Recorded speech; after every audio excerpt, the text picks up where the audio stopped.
Warning, the following video you're about to see is my opinion. If you don't like it, that's totally fine. You don't have to like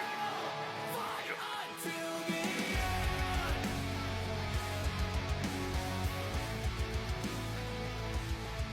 Welcome to the Wrestlemania 40 review. So the show started off great, started off hot and heavy. Then as it went, kind of declined, but then it picked back up near the end. So let's get into it. To kick off the show, Rhea Ripley puts her women's world title on the line against Becky Lynch. This was probably my match of the night. 4.5 stars. Let's get that out of the way. So Rhea Ripley was also working with an injured arm. But she starts off strong. She starts off real strong. Becky would do a top rope arm drag, really working the arm. Becky would hit a leg drop to Rhea while she's hanging on the middle rope, but then she hits it from the to the outside. Then she hits an exploder to Rhea to the barricade. Rhea Ripley would also hit 3 deadlift power bombs to Becky Lynch, which was pretty amazing, but she only got a 2. Becky Lynch would also hit a disarmer while hanging Rhea Ripley from the corner. There's a sequence with a bunch of reversals, turns into a riptide for a 2. Superplex to Rhea into a disarmer, then Rhea would deadlift Becky into an electric chair. They would go over the rope, still holding onto the electric chair. Then she would just drop Becky outside. Rhea would hit a riptide in the corner, then hit a riptide for the win. Like I said, this was my match of the night. The 6-pack ladder match was next for the WWE Tag Team titles. It was DIY, New Catch Republic, Judgment Day, New Day, Miz and Truth, and then Waller and Theory. This match started with an all-out brawl, beating up both Judgment Day members. Then later on, Tyler Bate would hit an airplane while it was Tommaso Ciampa holding a ladder. And then I believe he hit Kofi with a ladder, then he just drops him. Ladder was set on the outside, and New Catch Republic would both do a moonsault to all the competitors on both sides of the ladder. R-Truth would hit a homage to his childhood hero John Cena, then DIY would do one as well for DX. As the match goes on, Waller and Theory climb the ladder and retrieve the SmackDown Tag Team titles, making them the new champions. Johnny Gargano would hit a DDT to the outside to Pete Dunne through a table, which looked nasty. JD McDonald will come out and try to help out Judgment Day, but he climbs to the top of the ladder and gets shoved by New Day into the tables onto the outside. Near the end of the match, R-Truth takes out Priest with an AA to the outside. He climbs the ladder, making him and The Miz the new Raw Tag Team Champions. I gave this 4 stars. This match was fantastic. Next up, Rey Mysterio and Andrade versus Santos Escobar and Dominic Mysterio. This is where it started going downhill for me, at least.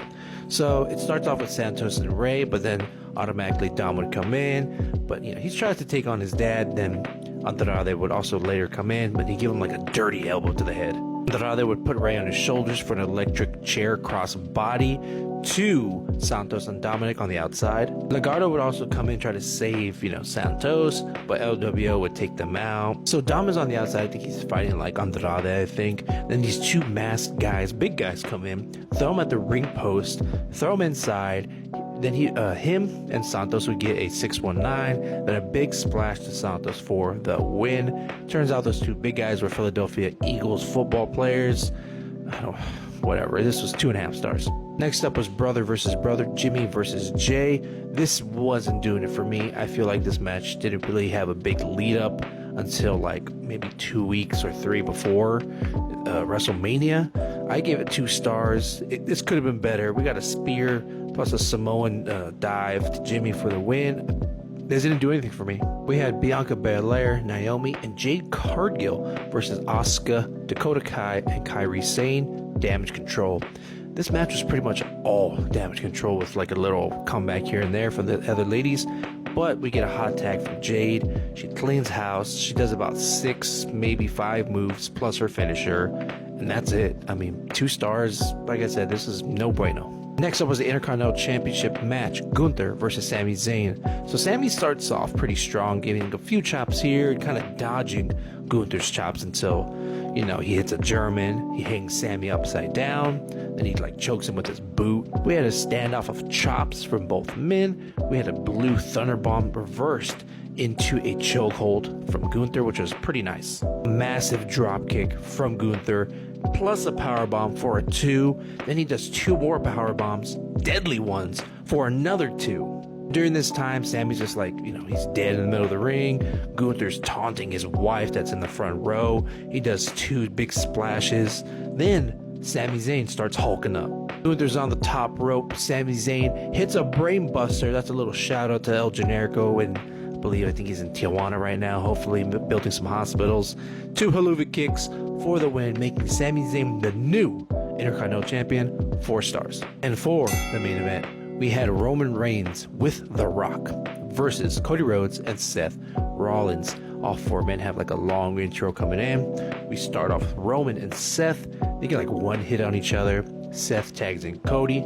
Roman's able to hold off like both of them until he tags in The Rock. The Rock's hits are like so 20 times harder, but we get Cody and Seth double teaming The Rock, just multi-tags in and out, just kicking his ass. We get an all-out brawl. We got The Rock and Seth going outside into the crowd.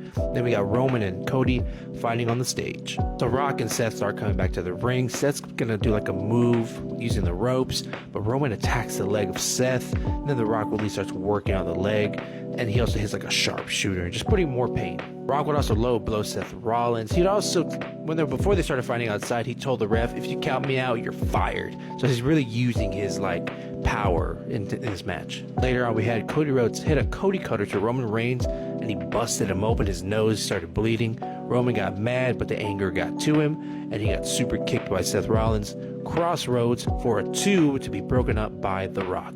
Cody Rhodes would also hit a bionic elbow to The Rock for his dad. Double pedigrees to both Roman and Rock for a double count of 2. Match will lead back outside. Roman is leading Cody to the announce tables, clearing them both. He's going to hit a rock bottom on the Spanish announce table, but Seth Rollins grabs the leg of The Rock, so Cody reverses it into his own rock bottom to the English-speaking announce table. And as that happens, Roman Reigns spears Seth Rollins through the barricade. Coming to the end of the match, we had The Rock hit a rock bottom to Cody Rhodes, then a people's elbow for the win. This match was 3 stars. It was fun. I had a good time watching it. Rock, not surprised, he held up his own, but it was a little slow-paced match with some little hitters here and there. And that concludes night 1 of WrestleMania. Tonight, of course, is night 2. I still see Cody Rhodes walking out as champion, and after he wins, The Rock will call him out and say, "I want you at SummerSlam when he comes back from Hollywood," yada yada yada. Hopefully everybody enjoyed tonight. See you then.